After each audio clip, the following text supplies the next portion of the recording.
मांडवी में आज जल जंगल और जमीन संरक्षण यात्रा निकाली गई।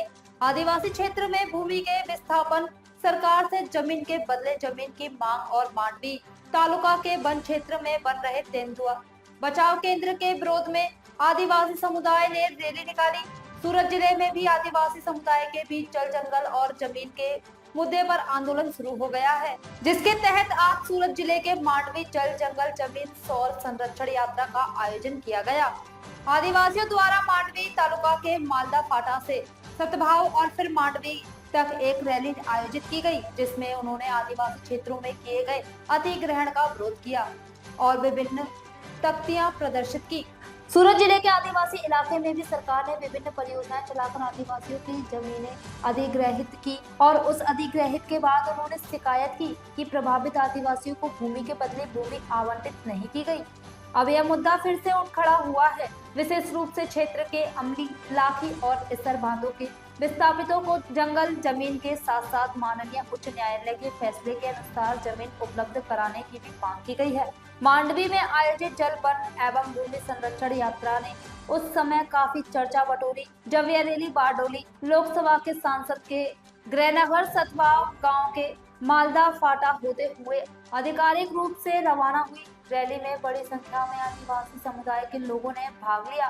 रैली मांडवी कस्बे के होते हुए मांडवी मालवादार कार्यालय पहुंची, जहां जल जंगल जमीन के साथ साथ आदिवासियों से जुड़े लंबित मुद्दे को लेकर एक आवेदन भी जिम्मेदार अधिकारी को दिया गया।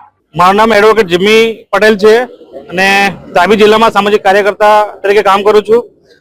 ઘણા વર્ષોથી અમારા આદિવાસી સમાજે જંગલ જમીનને સરકારશ્રીને સોંપણી કરેલ છે। ઈસર ડેમ હોય કે ઉકાઈ ડેમ હોય કે ઘણા બધા ડેમો હોય જેમાં જમીનો સરકારને ખુશે ખુશેથી આપેલી છે અને સરકારને વિકાસમાં ફાળો આપેલ છે, પરંતુ એ જમીનો લીધા પછી પણ આજ સુધી અમને કોઈ એવોર્ડ નથી આપવામાં આવ્યો, જમીનના બદલામાં જમીન નથી આપવામાં આવી અને એના અગેન્સ્ટમાં હાઈવે 56 જેવા પ્રોજેક્ટો મૂકેલા છે, દીપડા રેસ્ક્યુના જેવા પ્રોજેક્ટો મૂકેલા છે, જેમાં હજુ પણ જમીનો સંપાદન થવાની છે।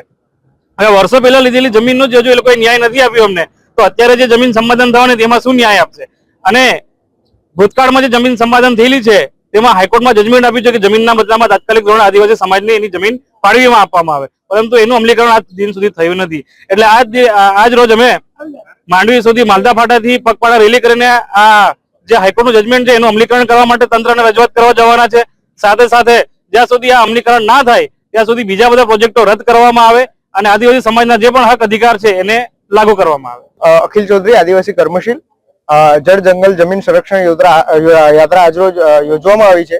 યાત્રાનો સબ્જેક્ટ એક છે કે આ વિસ્તારમાં અભયારણ્યનું સર્વે ચાલી રહ્યું છે એને રદ કરવામાં આવે, દીપડા રેસ્ક્યુ સેન્ટરને રદ કરવામાં આવે। આ સાથે સાથે આંબલી, લાખી અને ઈસર ડેમના વિસ્થાપિતોને જે નામદાર ગુજરાત હાઈકોર્ટે જમીનના બદલામાં જમીન આપવામાં આવે એવું કીધું છે, તો એમને સત્વરે જમીનના બદલામાં જમીન આપવામાં આવે। હાઈવે નંબર 56 ના જે પ્રોજેક્ટ છે આ વિસ્તારમાં એને રદ કરવામાં આવે। ઉકાઈના વિસ્તારના જંગલ જમીન ખેડતા ખેડૂતોના ખેતરોમાં જે વન વિભાગ દ્વારા અત્યાચાર થઈ રહ્યો છે એને બંધ કરવામાં આવે।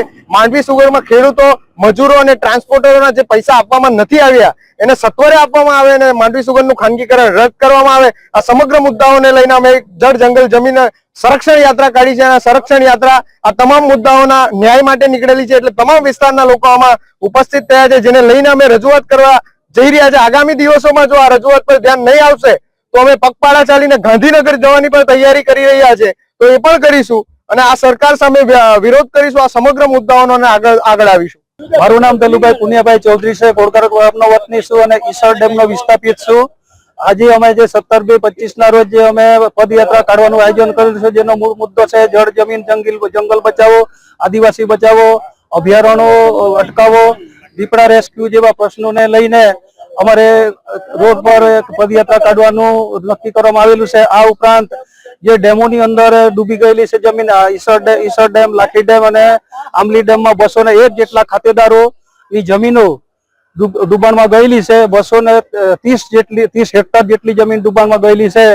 હવે તે બાબતે શરૂથી લડતા જ આવેલા છે અને આખરે કોઈ જ નિકાલ નહીં આવવાથી 2016માં હાઈકોર્ટમાં રીટ પિટિશન દાખલ કરી 5 ગામના અલગ અલગ કેસો દાખલ કરી દેને ઝડપથી ચલાવવા માટે નામદાર હાઈકોર્ટને વિનંતી કરતા 2026માં એટલે કે 26/7/2023 માં જેનો નિકાલ આવી ગયો। તરફેણમાં ખેડૂતોના તરફેણમાં નિકાલ આવેલ છે। 4 માસની અંદર સબમિટ કરવા માટે નામદાર હાઈકોર્ટે નામદાર માનનીય કલેક્ટર સાહેબને જેનું હાઈકોર્ટના માર્ગદર્શન મુજબ આગળની કાર્યવાહી પૂર્ણ કરવા જણાવેલ, તેમ છતાં આજ દિન સુધી કોઈ હકારાત્મક કાર્યવાહી હાથ ધરવામાં આવી નથી.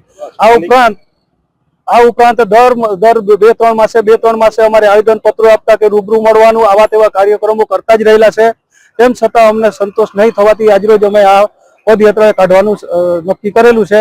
અમે માલદાથી માંડવી સુધી પદયાત્રા કાઢવાના હતા, પરંતુ કાયદાકીય ગૂંચના હિસાબે અને એકંદરે વધુ પડતો લાંબો રૂટ હોવાથી અમને પોલીસ અધિકારીઓ તરફથી થોડું શોર્ટ કરવા માટે જણાવતા અને પોઝિટિવ થિંકિંગ મળતા અમે તો રૂટ ટૂંકાવી અને સઠવાવથી 1 કિલોમીટર ચાલી અને આગળ ધોબણી નાકા જઈ ત્યાંથી પછી રેલી સ્વરૂપે અમે પ્રાંત અધિકારીશ્રીને આવેદન પત્રો આપવા જવાના છીએ. સ્થાનિક નેતાઓ પર છે, સ્થાનિક ધારાસભ્યો પર છે, રજૂઆત કરી છે, કઈ રીતના વચનો હોય?